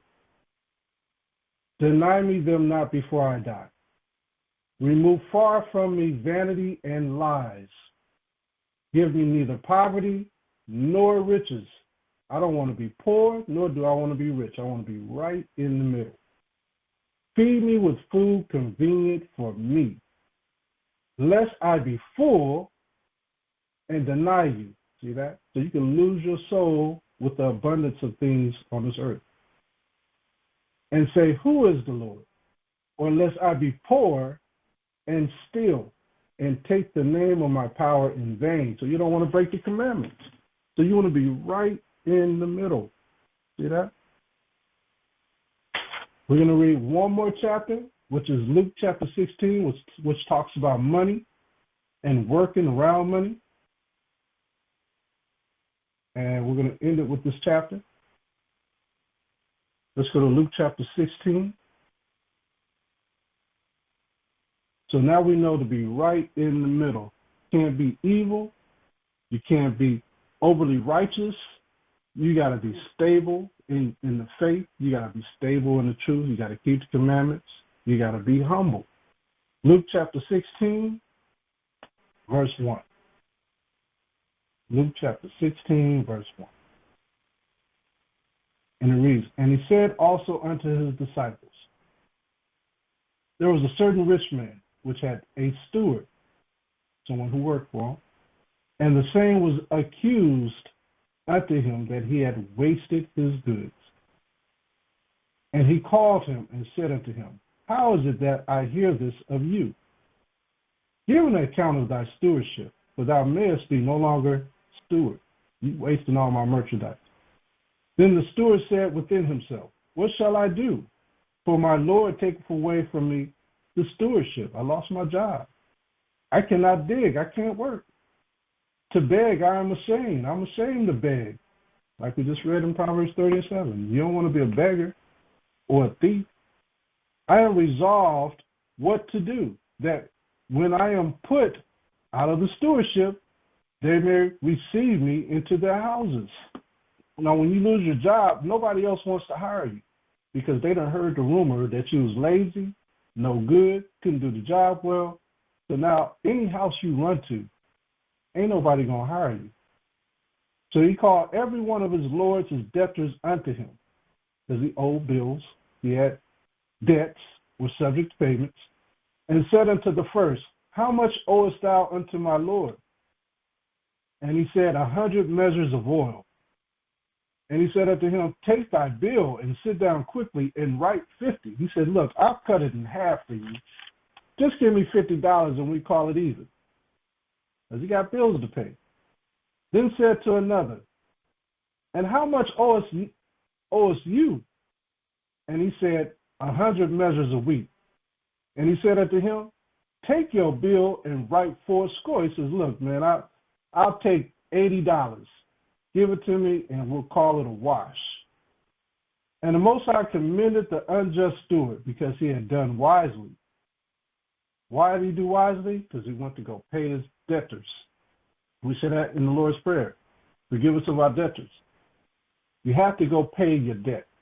So this is a lesson about why you still need money. You got to pay your debt. We're subject to payments. We can't just walk away from our debts. It says, for the children of this world are in their generation wiser than the children of light. And when you go to your debtors honestly and tell them your problem, they'll make a deal with you. This is what it's telling us. As long as you pay something. Luke 16:9. And I say unto you, make to yourselves friends of the mammon of unrighteousness. See that? What is mammon? Treasures, riches. So you got to have some friends with some money. Make friends to them. Don't be cussing them out and saying, oh, he didn't treat me right and all that. Make friends with them. These are unrighteous. These are the people who are the heathens of the world. These are, even it could be your brother who's in a strange doctrine, right, that hires you. Make friends with these people. It says that when you fall, they may receive you into everlasting habitations. Right? You don't want nobody scorning you. And this goes into that scripture that we read earlier.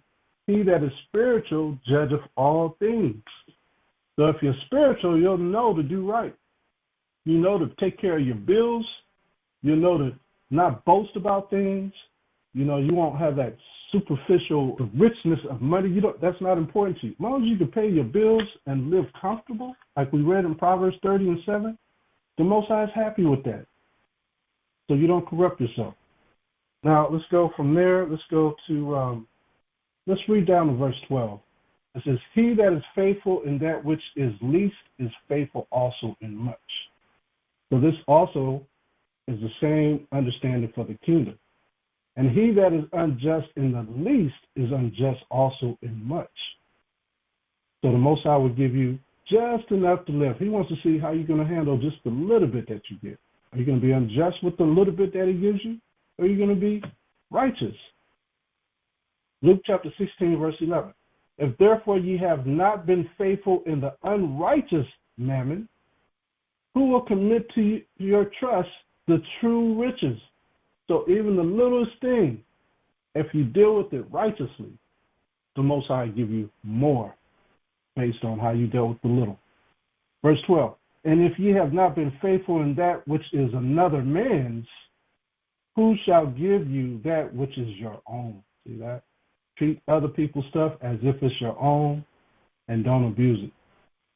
So this is how the Most High is going to deal with us. He's watching everything we do, even with money. Now let's drop down to the last area. And I love this part of this chapter, Luke chapter 16. And this talks about a rich man. And most rich people, you know, with fame and fortune, you can't even talk to them because they got bodyguards and they got media all around them. You can't even say hi. They won't even speak, right? But this is this rich man here. It says, there was a certain rich man. This is verse 19. There was a certain rich man which was clothed in purple and fine linen and fared sumptuously every day. So that purple, we read about that in Revelation 18, how it's rich. Deals with riches. And there was a certain beggar named Lazarus, a poor man, a beggar, which was laid at his gate, full of sores. He just let himself go. And desiring to be fed with the crumbs which fell from the rich man's table. Moreover, the dogs came and licked his sores. And it came to pass that the beggar died and was carried by the angels into Abraham's bosom. The rich man also died and was buried. And in hell, he lifted up his eyes. This is how fast you go into the next realm. As soon as you close your eyes and you open your eyes, you're already in your area where you need to go.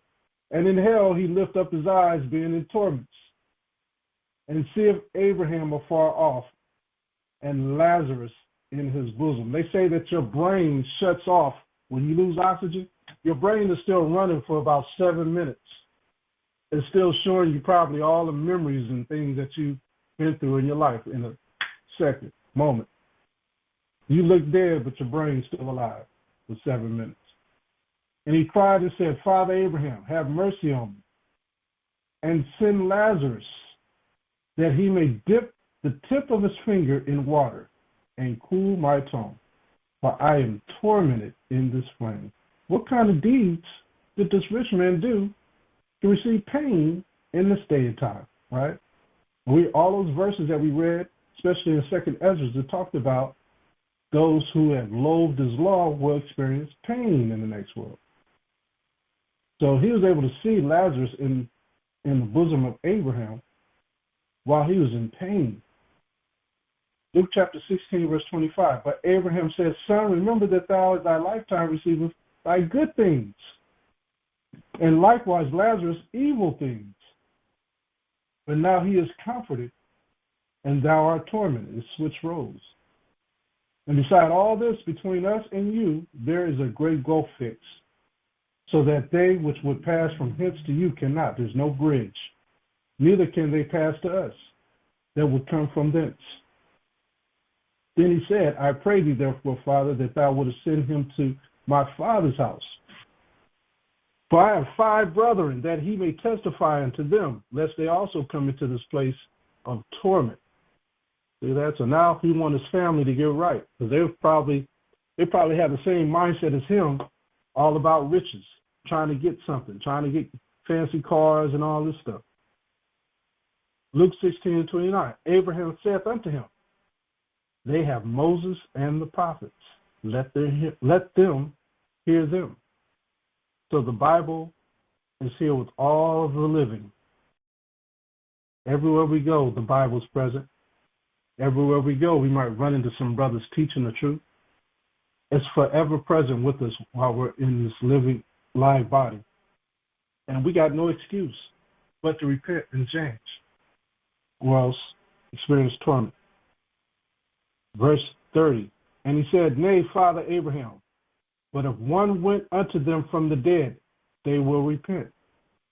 And he said unto him, if they hear not Moses, which brought the laws, statutes, and commandments, and the prophets, who warned all the people, neither will they be persuaded, though one rose from the dead. Who's that one that rose from the dead? Yahawashi, right? And they still didn't believe him when he came. So this is that bill that we got to cross-reference when it comes to money and everlasting life. We'll end it with 1 Timothy, the same verse we started with. 1 Timothy chapter 6. This is what we started with, and this is what we're going to end with. 1 Timothy 6:10, for the love of money is the root of all evil. The love of money, which while some coveted after, they have erred from the faith, and pierced themselves through with many sorrows. I mean, some people lose their families, they lose their loved ones, all for the wrong reasons, right? But thou, O man, O of power, flee these things, and follow after righteousness, godliness, faith, love, patience, meekness. Fight the good fight of faith. Lay hold on eternal life, whereunto thou art also called, and hast professed a good profession before many witnesses. And this is what we all have to do. Don't get succumbed to the love of money. And understand the whole world is working off this thing called money. All right? The whole world. Trump got in office because of his money. So the whole world, the wisdom is of fools, not of the Most High. And this is what we have to understand to this day and for the future day. So I hope this was a blessing to you, brothers and sisters. Hope you gathered something from it, some kind of understanding. If there are any questions, statements, comments, feel free to ask. This is the word of the Lord of hosts. I took you from the pastures and from following the sheep to be prince over my people Israel. I have been with you wherever you have gone, and have destroyed all the enemies in your path. I will make you a great name among the great ones of the earth. I will assign a place for my people in Israel. There I will plant them, and they shall dwell in their own land.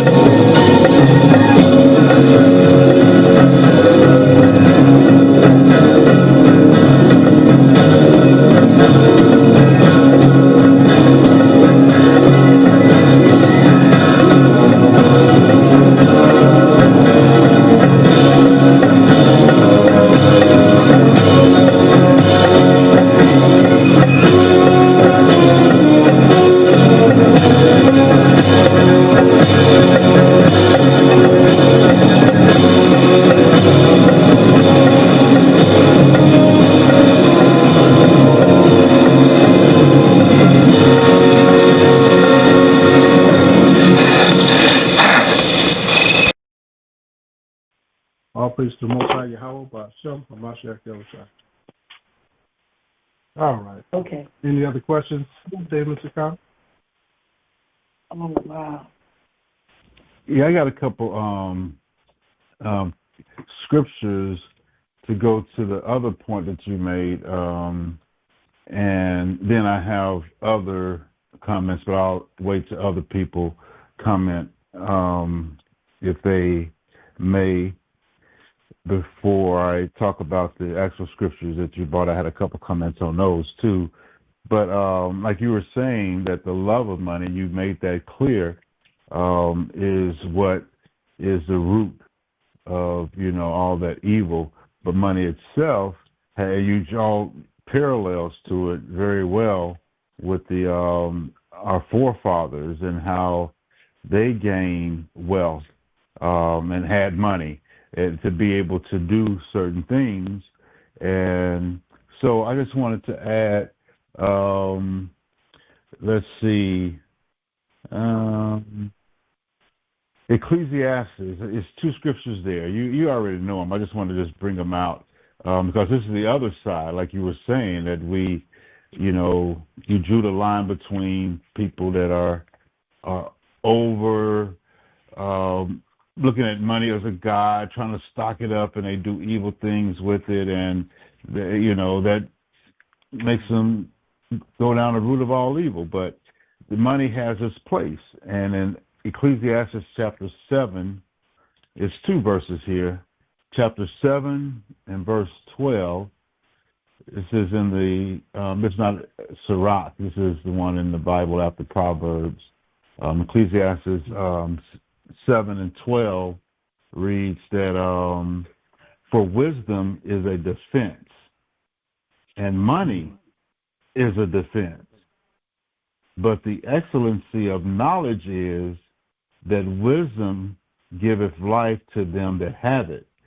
So, it lets you know that, like you were talking about the life insurance policies in comparison to taking care of your family members. It's just when it comes to funeral time, everybody get caught with their drawers down. That time, oh man, we all this money and we're not set up. But that's a defense from those things, from those stresses and whatnot.